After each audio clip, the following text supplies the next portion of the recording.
Hello YouTube, so I do a quick video. Some of you may be wondering where all the videos are at and you want updates on the ongoing projects that I did some videos about.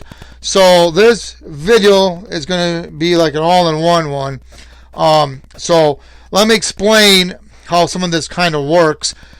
I may have 3 or 4 projects going at the same time, and that's because sometimes I'm waiting for parts. So while parts are on order, I go back and work on another project, and I try to figure that one out.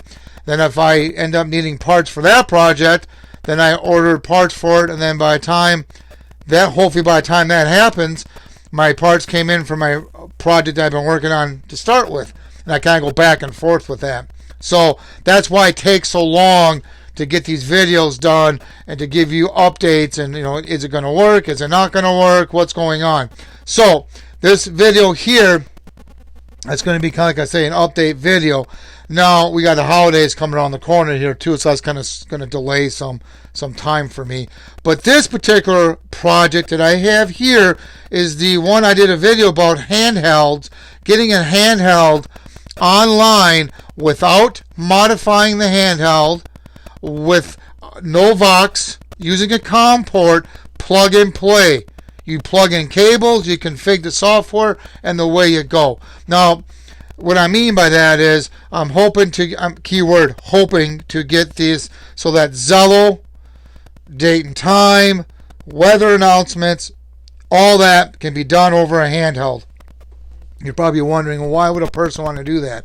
Well, let's say, for an example, you have a repeater location that either you can't get to very easily, or there's no internet access there, or the repeater don't have any COM ports, no way of hooking up hardware for the internet. Well, by taking a handheld and programming it to the repeater frequency, you can place this handheld, depending on what type of repeater you have, maybe 5 miles or more away from the repeater, and still get that repeater online because you programmed the handheld with repeater frequency. So you could get that repeater to be on Zello and all that good stuff.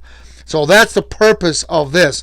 Now, I started doing this also with a mobile version, maybe hopefully, keyword, that if all goes well, a person can use a mobile radio for more wattage to hit that repeater to get it online.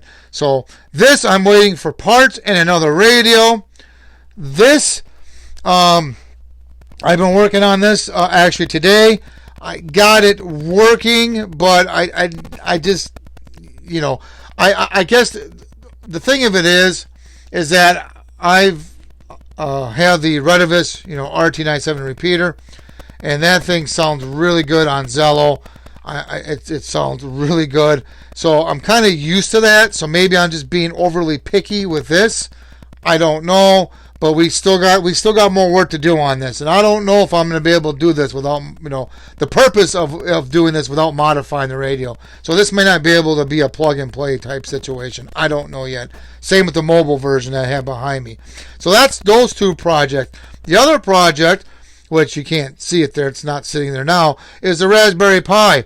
And that one, if you are not familiar with it, I'm trying to get Windows 10 running on it, which I do have Windows 10 on it, and it runs fairly decent. But the problem I'm having is my USB DB9 adapter is not recognized because the Windows version I have to use is a ARM version. And so I ordered another USB DB9 adapter. Hopefully, supposedly I have a ARM driver for it. We shall see. Honestly, I'm not going to hold my breath. But until that cable won't be here until probably after Thanksgiving.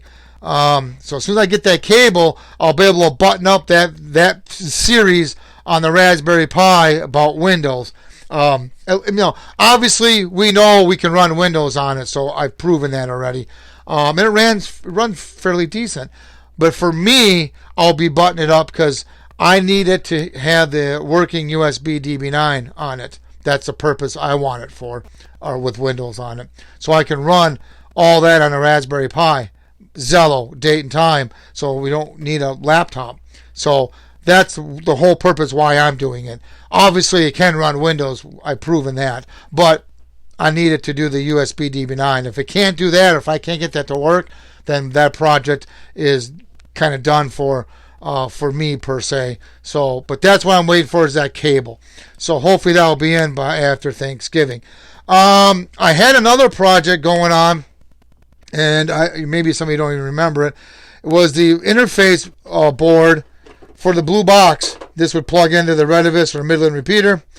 I kind of put that project on hold because there wasn't very much interest in it, and it's cheaper if you don't have the blue box. It's cheaper to buy the USB COM port and a USB sound card than it is to buy the blue box.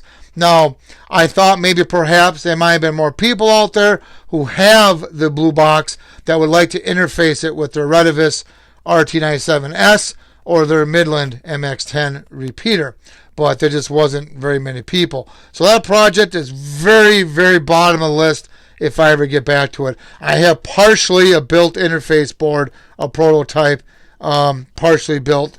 So that's the deal on that, if you ever were wondering. I tried to, and just to let you guys know, is that I tried to post, I'll go back to the videos and post a comment saying, hey, this is put on hold. So if you ever wonder about something, go back to the video. I may put a comment, posted a new comment saying, this is on hold, or this is going on, or whatever the case may be. So that's what I've been doing on that, to try to let you guys, so you're not hanging and wondering, because, that would aggravate me. So that's why I have to at least post a comment. I don't want to keep doing update videos all the time, so I'll go back and do that. So at any rate, I hope this answers some of your questions you may have. If you have any questions or comments, please post them down below. Please subscribe. Thank you, and have a good day.